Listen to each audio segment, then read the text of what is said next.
Hello, I have just finished another silk painting and I would like to show you also my result. This is 2 meter long and 55 centimeters wide scarf. As you can see, it's bigger than me, taller than me, and I would say it was quite a work to paint so big scarf ready, because I did it quite fast for this order.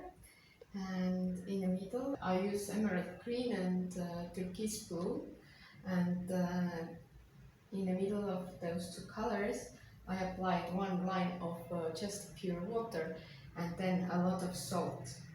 That's how I create this pattern, and I really like to see how interesting patterns the salt makes everywhere on this card.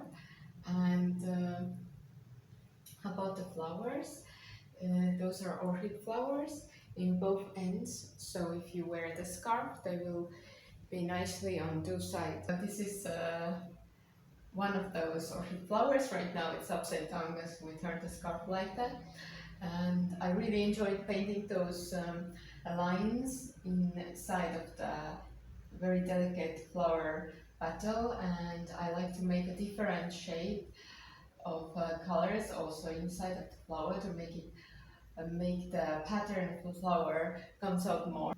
I use purple and violet and pale pink to create these areas, and also some pure water inside to make it look more wavy. And then I use dark violet inside and for the tree of the leaves, what is more on the back, to bring those two more on the front when you see it. And here I added some golden details because I really like those golden lines. They add so nice accent to the final touch to the work. That's all about this scarf. Thank you for watching, and let me know, do you like this result?